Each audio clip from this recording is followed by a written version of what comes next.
तो welcome all, आप सबका स्वागत है बुक वन के चैप्टर सत्ता के नए केंद्र, न्यू सेंटर्स ऑफ पावर। आज हम जो टॉपिक इसमें करेंगे वो है दक्षेस, सार्क।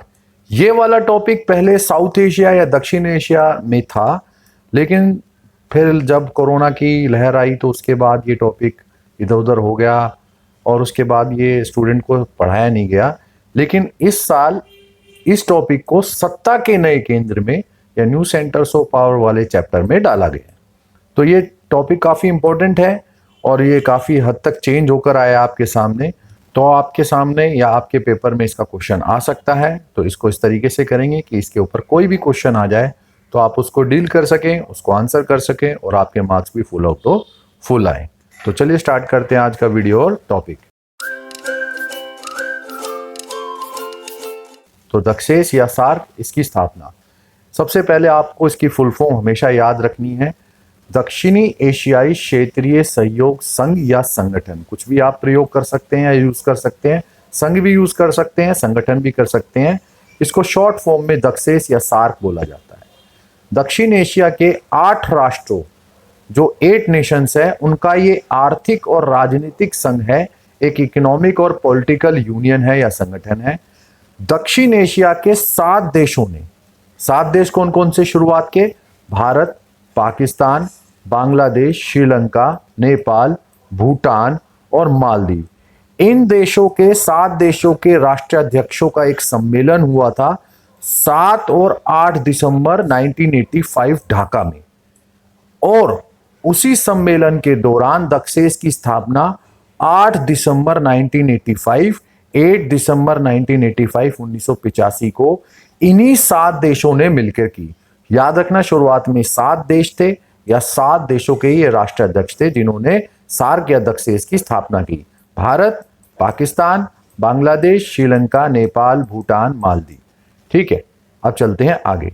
अप्रैल 2007 या 2007 में दक्षेस के 14वें शिखर सम्मेलन में अफगानिस्तान को सार्क या दक्षेस का 8वां सदस्य या मेंबर बनाया गया। तो टोटल अब इसमें 8 सदस्य या मेंबर हैं। ये है इसका इंग्लिश कन्वर्जन जो अभी हमने ऊपर किया। बांग्लादेश के पूर्व राष्ट्रपति जियाउर रहमान की पहल पर दक्षिण एशिया के 7 राष्ट्र, जो अभी हमने ऊपर किए थे शुरुआती 7 राष्ट्र, बांग्लादेश, पाकिस्तान, भूटान, भारत, नेपाल, श्रीलंका, मालदीव, इन सब ने मिलकर अप्रैल 1981 में सार्क संगठन के जन्म का मार्ग प्रशस्त किया। दिसंबर 1985 में आर्थिक, सामाजिक, तकनीकी, वैज्ञानिक क्षेत्र में सहयोग या कोऑपरेशन या कोऑर्डिनेशन के माध्यम से आत्मनिर्भरता, सेल्फ डिपेंडेंस पाने के उद्देश्य से, लक्ष्य से या ऑब्जेक्टिव से सार्क विधिवत अस्तित्व या एग्जिस्टेंस में आया। मालदीव को छोड़कर अगर हम मालदीव को हटा दें तो संघ के जितने भी ये 6 सदस्य हैं, भारत, बांग्लादेश, पाकिस्तान, नेपाल, भूटान और श्रीलंका, ये सारे 6 के 6 देश भारतीय उपमहाद्वीप या इंडियन सब कॉन्टिनेंट का हिस्सा है या पार्ट है। सार्क या दक्षेस का मुख्यालय, हेडक्वार्टर काठमांडू, नेपाल में है। इसके अलावा सार्क या दक्षेस का एक महासचिव या जनरल सेक्रेटरी भी होता है। इस वक्त दक्षेस या सार्क के जो महासचिव हैं वो श्रीलंका के एसिला वीराकून हैं।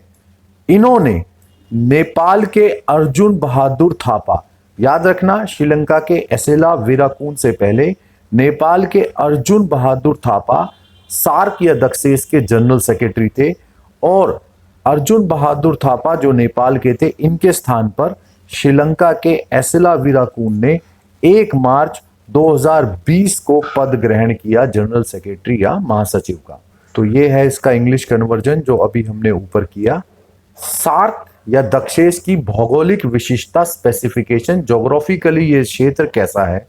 उत्तर की ओर दक्षेस के जितने भी देश हैं, यहाँ पर हिमालय पर्वत श्रृंखला या यूं कह लो ग्रेट हिमालयन रेंज पाई जाती है। दक्षिण की ओर हिंद महासागर है, पश्चिम की तरफ अरब सागर है, पूर्व में मौजूद है बंगाल की खाड़ी। विश्व की 17% 17% पॉपुलेशन इन देशों में रहती है। तो जनसंख्या, आबादी या घनत्व, जो पॉपुलेशन की डेंसिटी के अकॉर्डिंग अगर अनुसार देखो तो ये सार्क के देश काफी ज्यादा हाईली डेंसिटेड या बहुत ज्यादा घनत्व वाले आबादी वाले देश बोले जाते हैं। ये है इंग्लिश कन्वर्जन इन सब पॉइंट्स का।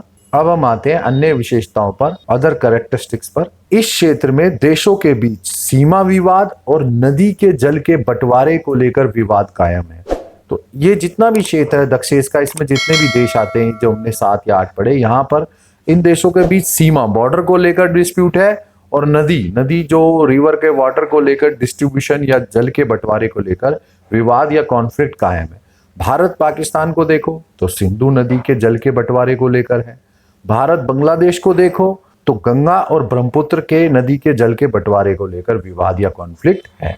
ये जो हम दक्षिण एशिया के क्षेत्र या यूं कह लो कि सार्क के देश पढ़ रहे हैं, यहां पर विद्रोह, जातीय संघर्ष, संसाधनों के बंटवारे को लेकर इत्यादि झगड़े होते रहते हैं और इन्हीं झगड़ों की वजह से दक्षिण एशिया का यह इलाका बहुत संवेदनशील, सेंसिटिव माना जाता है। यह एक ऐसा क्षेत्र है, ये दक्षिण एशिया का या यूं कह लो दक्षिण एशिया का जितने भी देश है और उनके क्षेत्र है, यह एक ऐसा क्षेत्र है जो जहां पर सद्भाव और शत्रुता, आशा और निराशा और पारस्परिक शंका और विश्वास एक साथ बसते हैं या साथ साथ बसते हैं।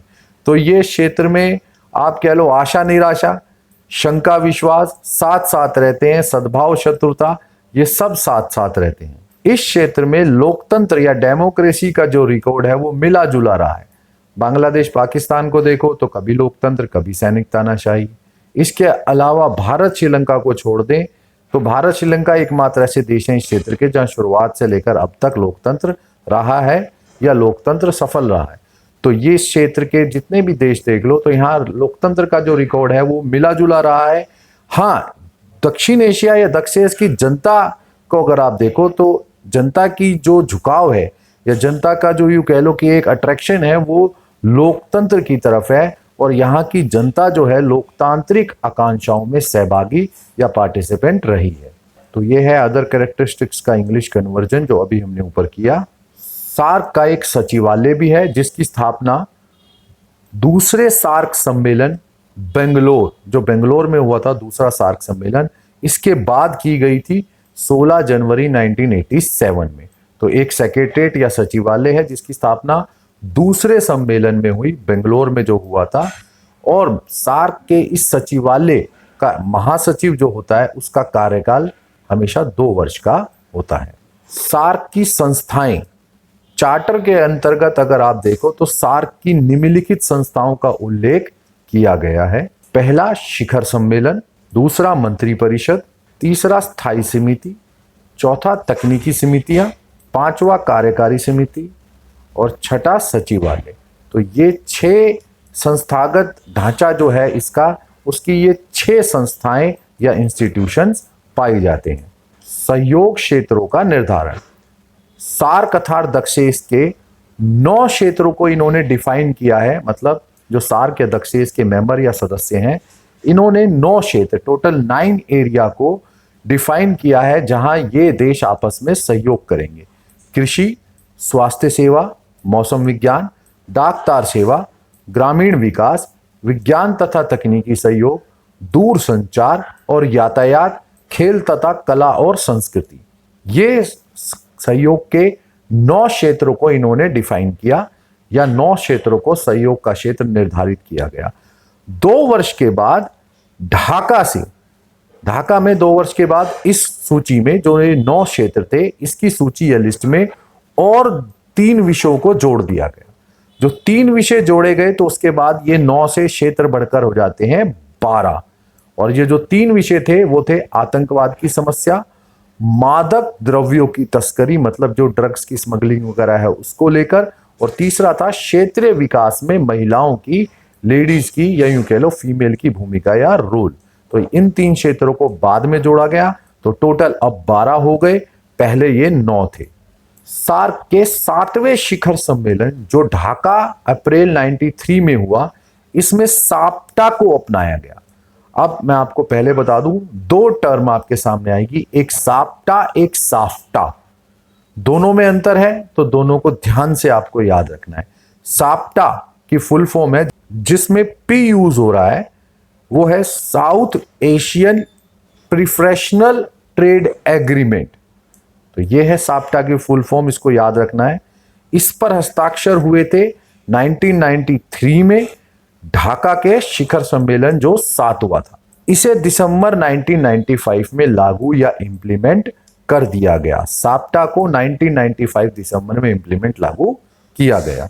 दक्षेस ने दक्षिण एशिया के सदस्य जो मेंबर राष्ट्र हैं या जो नेशन है उनकी आर्थिक उन्नति या इकोनॉमिक प्रोग्रेस में काफी महत्वपूर्ण या इंपॉर्टेंट भूमिका रोल निभाया है। आर्थिक सहयोग इकोनॉमिक कोऑपरेशन को बढ़ाने के लिए 1995 में दक्षेस के देशों ने साफ्टा, मैंने आपको बताया था अभी ऊपर कि साफ्टा और साप्टा में अंतर याद रखना, तो साफ्टा अलग चीज है, अभी हम इसके बारे में बात करेंगे।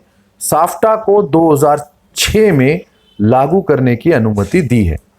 2004 की इस्लामाबाद बैठक में दक्षेस को मुक्त व्यापार क्षेत्र के रूप में परिवर्तित करने का निर्णय लिया गया और 1 जनवरी 2006 से मुक्त व्यापार क्षेत्र को लागू करने का निर्णय भी ले लिया गया।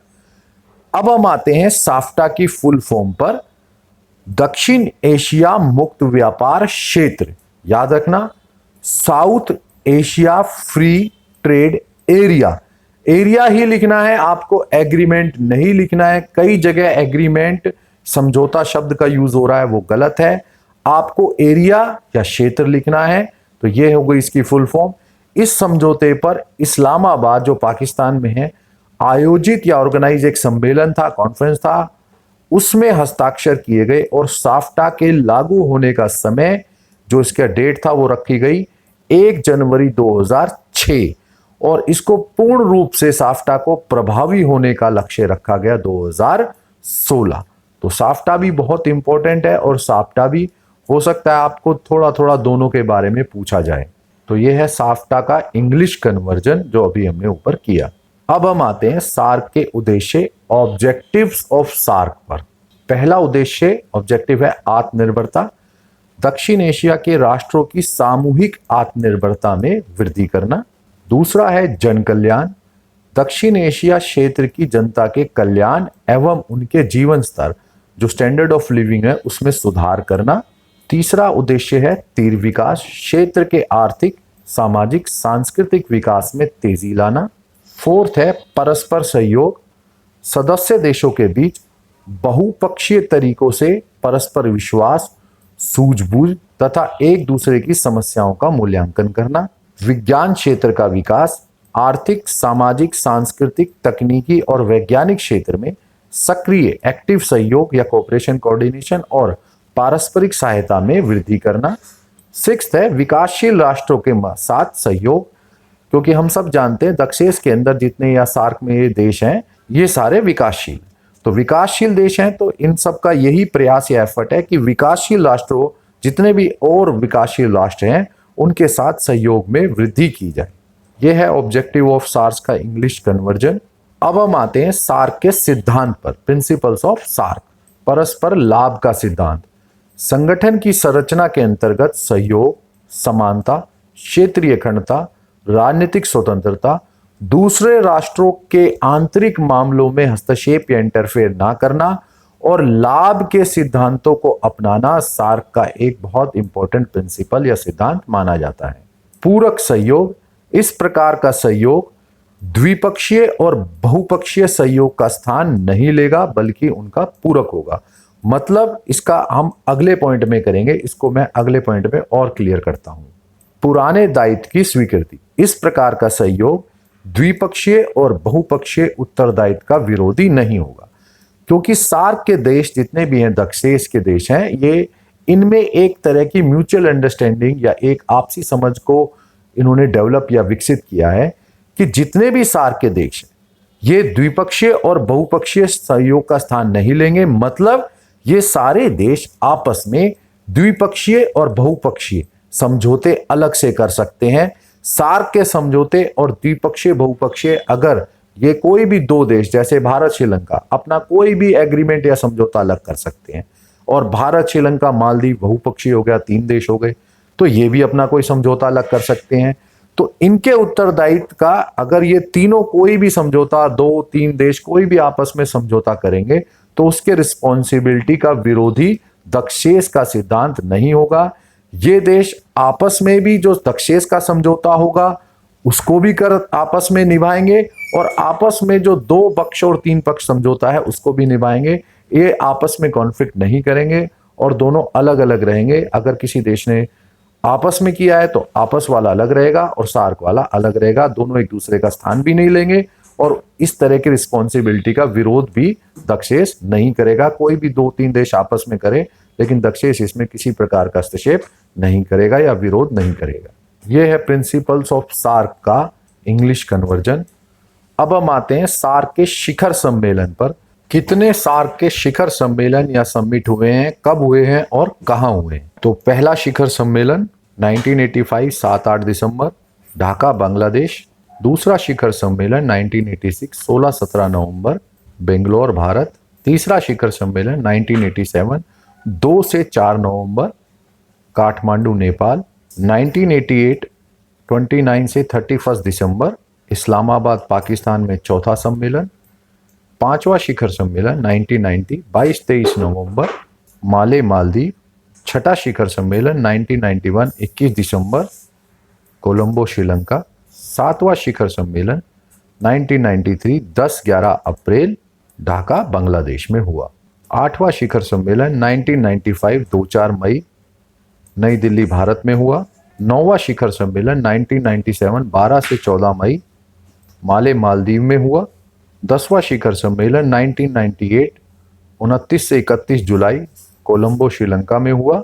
11वां शिखर सम्मेलन 2002 5-6 जनवरी, काठमांडू नेपाल में हुआ। 12वां शिखर सम्मेलन 2004 4-6 जनवरी, इस्लामाबाद पाकिस्तान में हुआ। 13वां शिखर सम्मेलन 2005 12-13 नवंबर, ढाका बांग्लादेश में हुआ। 14वां शिखर सम्मेलन 2007 3-4 अप्रैल, नई दिल्ली भारत में हुआ। 15वां शिखर सम्मेलन 2008 1 से 3 अगस्त, कोलंबो श्रीलंका में हुआ। 16वां शिखर सम्मेलन 2010 28-29 अप्रैल, थिम्पू भूटान में हुआ। तो आपसे ये भूटान वाला जरूर पूछा जा सकता है, इसको थोड़ा इंपॉर्टेंट है याद रखना, क्योंकि ये भूटान का अकेला शिखर सम्मेलन है। तो 16वां शिखर सम्मेलन था जो भूटान में हुआ, थिम्पू भूटान, और ये 2010 28-29 अप्रैल को हुआ। 17वां शिखर सम्मेलन 2011 10-11 नवंबर, अड्डू सिटी मालदीव में हुआ। ये भी थोड़ा सा याद रखना क्योंकि अड्डू सिटी के बारे में पूछा जा सकता है। 18वां शिखर सम्मेलन 2014 26-27 नवंबर, काठमांडू नेपाल में हुआ। 19वां 2016 15 से 19 नवंबर, इस्लामाबाद पाकिस्तान में प्रस्तावित था परंतु यह स्थगित रहा, ये हो नहीं पाया।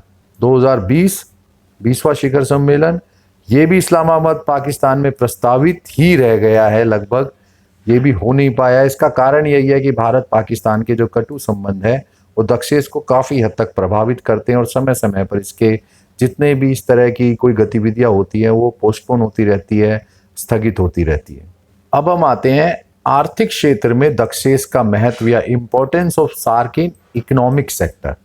आर्थिक सहयोग के चलते सदस्य राष्ट्रों द्वारा एक दूसरे पर से विभिन्न कर टैक्सेस को हटाने का प्रक्रिया से क्या हुआ है, इन देशों में व्यापार को बढ़ावा मिला है।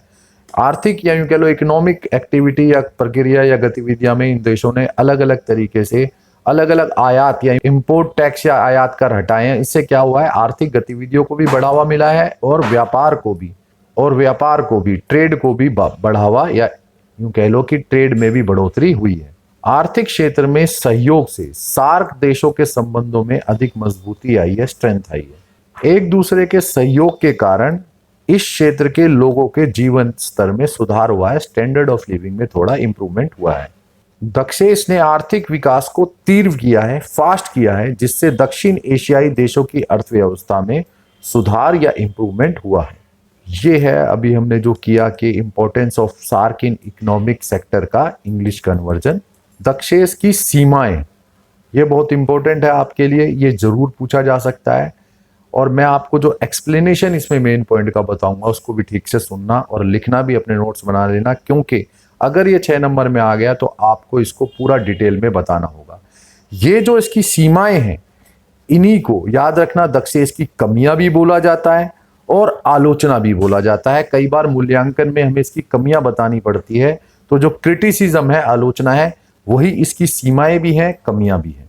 तो पहला पॉइंट इसमें आता है, दक्षेस के सदस्य देश भारत जैसे बड़े देश पर पूर्ण विश्वास नहीं कर पा रहे हैं। अब मैं इसका एक्सप्लेनेशन आपको बताता हूं। दक्षेस के जितने भी देश हैं, ये भारत पर हमेशा इल्जाम लगाते हैं। क्या इल्जाम लगाते हैं? कि भारत अपने आकार का, अपनी आर्थिक और सैनिक शक्ति का और अपनी राजनीतिक शक्ति का प्रभाव जमाता है और फायदा उठाने की कोशिश करता है। तो इसके कारण जितने भी दक्षेस के सदस्य राष्ट्र हैं, वो एक दूसरे पर विश्वास नहीं कर रहे हैं। भारत पर इल्जाम रहता है कि भारत अपने आकार और शक्ति का फायदा उठा रहा है दक्षेस में, तो इसके कारण दक्षेस में विश्वास बहाली नहीं हो पा रही है। दूसरा पॉइंट है, दक्षेस की सफलता में भारत पाकिस्तान के कटु संबंध बाधा उत्पन्न करते हैं। भारत पाकिस्तान के संबंध हम सबको पता है कि बहुत खराब है। तो जब जब दक्षेस में कोई सहयोग या सहायता या कोई समझौता की बात होती है, तो भारत पाकिस्तान एक दूसरे के खिलाफ खड़े हो जाते हैं। ऐसे में कोई भी दक्षेस, क्या कोई भी अगर आप संगठन देखो, अगर दो बड़े देश एक दूसरे से उलझे रहेंगे तो वो संगठन कहां तक पहुंचेगा? और संगठन अपनी बातचीत या समझौते को, कोई भी, चाहे आर्थिक हो, चाहे वो सहायक, किसी भी तरह का आर्थिक समझौता कह लो, किसी प्रकार की आपसी सहायता कह लो, आपसी समझौता कह लो, किसी प्रकार का कोई एग्रीमेंट या कोई ऐसा कर लो, रेल चलानी है, बस चलानी है, कोई ऐसा कुछ बड़ा प्रोजेक्ट अगर हमारे को बनाना है, कोई बहुत बड़ी आपको उद्देश्य को पूरा करना है, बहुत बड़ी, कोई यूं कह लो कि एक ऐसा प्रोजेक्ट है जिसको पूरा करना है कि भाई 7 देश में ट्रेन ले जानी है, तो कैसे ले जाओगे अगर भारत पाक एक दूसरे से लड़ते रहेंगे? किसी भी समझौते तक, सहयोग तक पहुंचने के लिए जरूरी है कि सभी देशों में आपसी मित्रता हो। और भारत पाकिस्तान के संबंध ऐसे हैं कि मित्रता तो छोड़ो, ये एक दूसरे के दुश्मन ही है। तो ऐसे में दक्षेस की सफलता में सबसे बड़ी बाधा, ऑब्स्टेकल, इन दोनों देशों के बीच के खराब संबंध है। तीसरा आता है, दक्षेस के सदस्य जितने भी देश हैं, ये सदस्य देश, इनमें अशिक्षा, इलिटरेसी, बेरोजगारी, अनएम्प्लॉयमेंट और निर्धनता, पॉवर्टी पाई जाती है। और इन सब समस्याओं के कारण इन सब की सफलता में या दक्षेस की सफलता में अवरोध या बाधा आती है। यहाँ के क्षेत्र में गरीबी, बेरोजगारी, निर्धनता, अशिक्षा एक कॉमन समस्या है। तो जब तक इन सब समस्याओं का समाधान नहीं होगा तो इस क्षेत्र में विकास और सफलता कैसे आएगी? तो ये सारी प्रॉब्लम के कारण भी दक्षेस की सफलता में काफी अवरोध या बाधा आती है। फोर्थ आता है, अधिकांश देशों में, जितने भी ये दक्षेस के देश हमने देखे हैं या ये सदस्य हैं, आंतरिक अशांति, इंटरनल अनपीस और अस्थिरता, अनस्टेबिलिटी पाई जाती है। और ये जो आंतरिक अशांति और अस्थिरता है, ये दक्षेस के मार्ग में बहुत बड़ी बाधा है। क्योंकि इसके देश में अभी आपने श्रीलंका में देखा कितना बड़ा आर्थिक संकट है, बांग्लादेश में भी यही समस्या होती है, कभी सैनिक तानाशाही आ रही है, कभी लोकतंत्र आ रहा है।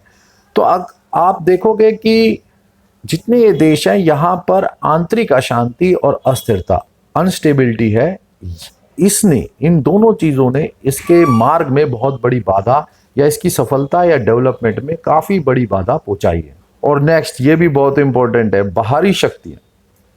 दक्षेस या दक्षिण एशिया में बाहरी शक्तियां विशेषकर मैं आपको 2 नाम लूंगा, अमेरिका और चीन। इन्होंने लगातार हस्तक्षेप या इंटरफेयर किया है। अमेरिका ने लंबे समय तक पाकिस्तान को हथियार और आर्थिक सहायता देकर भारत के खिलाफ रवैया अपनाया। इससे क्या हुआ? पूरे का पूरा अमेरिका का हस्तक्षेप पाकिस्तान में देखने को मिलता है। आज भी जो इमरान खान की सरकार गिरी है, तो इमरान खान बार बार कह रहे हैं कि ये अमेरिका ने गिराई। तो बाहरी शक्तियां लगातार दक्षिण एशिया, दक्षेस के क्षेत्र में हस्तक्षेप करती रहती है। अमेरिका का एग्जाम्पल मैंने दिया, इसके अलावा चीन भी लगातार इस क्षेत्र में हस्तक्षेप करता है। चीन भी पाकिस्तान को उकसा रहा है भारत के खिलाफ। और कभी भी अगर कोई समझौता अगर दक्षेस के देश करने भी वाले, तो चीन, अमेरिका जैसे देश यही सोचते हैं कि कहीं ना कहीं उनका इंटरफेयर या उनका हस्तक्षेप और प्रभाव, इन्फ्लुएंस इस क्षेत्र पर रहे और इस क्षेत्र में उनकी चले, बजाय कि इन देशों के आपसी सहयोग के द्वारा ये देश आपस में मिलकर चले। तो ये है लिमिटेशंस ऑफ सार्क का इंग्लिश कन्वर्जन, जो अभी हमने ऊपर डिस्कस किया। अब हम आते हैं दक्षेस की सफलता के लिए सुझाव suggestions for the success of SAARC. दक्षेस की सफलता के लिए सार्क देशों में शांति और स्थिरता रहनी चाहिए। अगर हम चाहते हैं दक्षेस के देश आगे बढ़े, तरक्की की राह पर चले, तो इन देशों में इंटरनल तौर पर, आंतरिक तौर पर शांति रहनी चाहिए और स्थिरता, स्टेबिलिटी रहनी चाहिए, ताकि जो आंतरिक तौर पर देश सफल और शांतिपूर्ण होते हैं वो सारा ध्यान अपना आर्थिक गतिविधियों पर, इकोनॉमिक एक्टिविटी पर, आर्थिक तरक्की और इकोनॉमिक प्रोग्रेस पर लगा सकते हैं। दूसरा आता है दक्षेस के सदस्य राष्ट्रों को, जो इसके मेंबर हैं नेशन, उन लोगों को या उन देशों को भारत पर विश्वास या ट्रस्ट रखना चाहिए। देखो, ये बात सही है कि वो इल्जाम लगाते हैं भारत अपने आकार का फायदा उठा रहा है, शक्ति का उठा रहा है, लेकिन अगर आप भारत की इतिहास और भारत की संस्कृति को देखें तो भारत ने कभी किसी भी देश में हस्तक्षेप या इंटरफेयर नहीं किया। आजादी के बाद भारत चाहता तो श्रीलंका में हस्तक्षेप करता, बांग्लादेश में करता, भूटान में करता, नेपाल में करता, मालदीव में करता। भारत की शक्ति के आगे तो ये देश ठहरते ही नहीं, इनकी जमीन कब्जाने की कोशिश करता, लेकिन कभी भी भारत ने ऐसा नहीं किया। ये बताता है कि भारत एक शांतिपूर्ण राष्ट्र है और भारत ने कभी किसी राष्ट्र में हस्तक्षेप नहीं किया है। तो यही देखते हुए जितने भी इसके सदस्य राष्ट्र हैं, इनको भारत पर विश्वास करना चाहिए, क्योंकि भारत इस क्षेत्र का सबसे बड़ा देश भी है, सबसे बड़ी अर्थव्यवस्था भी है। तो भारत के साथ सहयोगपूर्ण वातावरण बनाकर इसके सदस्य राष्ट्रों को मिलकर चलना चाहिए भारत के साथ, और भारत के साथ आगे बढ़ना चाहिए। तीसरा आता है सदस्य देशों को इस क्षेत्र में निरक्षरता, इलिटरेसी, बेरोजगारी, अनएम्प्लॉयमेंट और गरीबी, पॉवर्टी को दूर करने का प्रयास करना चाहिए। ये बात सच है कि ये एक संगठन में है, लेकिन हर देश की खुद की जिम्मेदारी भी है कि वो अपनी आंतरिक समस्या, जो अपना आंतरिक तौर पर या एक देश का आर्थिक सामाजिक पिछड़ापन है, सोशल इकोनॉमिक बैकवर्डनेस है, उसको दूर करे। तो सभी देशों को खुद भी प्रयास करना चाहिए कि निरक्षरता दूर हो, बेरोजगारी दूर हो और गरीबी दूर हो, क्योंकि अगर एक देश से ये सब दूर होगा तो वो दूसरे देश को भी सहायता कर पाएगा, और इस प्रकार ये सारे देश एक दूसरे के सहयोग और सहायता से इन सब समस्याओं का समाधान कर पाएंगे। भारत पाक संबंधों को दक्षेस से दूर करना चाहिए या दूर रखना चाहिए। होना यह चाहिए कि देखो, जब जब सार्क का कहीं भी सम्मेलन होगा, सार्क या दक्षेस कहीं भी एक दूसरे के साथ मिलेंगे सारे देश, भारत पाक एक दूसरे को मित्रतापूर्ण दृष्टि से नहीं देखेंगे। तो होना यही चाहिए कि जब जब सार्क की कोई समिट, शिखर सम्मेलन, मीटिंग हो, तो इन दोनों देशों को आपसी तनाव को और अपने आपसी संबंधों को दक्षेस से दूर रख के निर्णय लेना चाहिए। और दक्षेस में अगर कोई भी समझौता हो रहा है या दक्षेस के सारे देश किसी एक राह पर मिलकर चल रहे हैं, तो भारत पाकिस्तान को अपने संबंधों को दक्षेस के समझौतों से और दक्षेस की राह से अलग रखना चाहिए। नेक्स्ट, और जो सबसे इंपॉर्टेंट है, बाहरी शक्तियां वही अमेरिका, चीन को दक्षेस से दूर रखना चाहिए।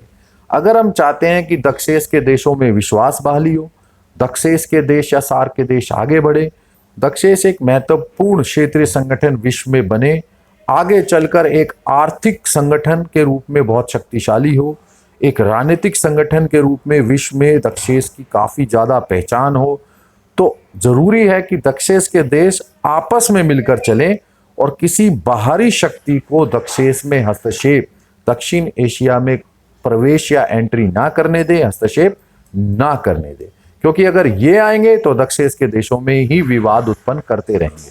क्योंकि बाहर के देशों का एक ही मकसद है, इस क्षेत्र में अपना प्रभाव जमाए, बजाय कि ये देश खुद आगे बढ़कर तरक्की करे या ये दक्षेस सार्क आगे बढ़कर खुद तरक्की कर विश्व में पहचान बनाए या एक महत्वपूर्ण शक्तिशाली संगठन बने। इससे ज्यादा अमेरिका, चीन को ये रहेगा कि इस क्षेत्र में इनका प्रभाव या इनकी चले।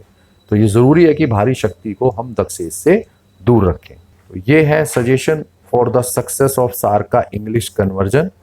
Thank you for watching. अब हम अगली वीडियो में आएंगे, जो सत्ता के केंद्र या सत्ता के नए केंद्र है, उसमें हम जापान का टॉपिक करेंगे। तो जल्दी मिलेंगे अगली वीडियो में। मैं हूं विक्रांत, आप देख रहे हैं पॉलिटिकल साइंस 90+ मार्क्स।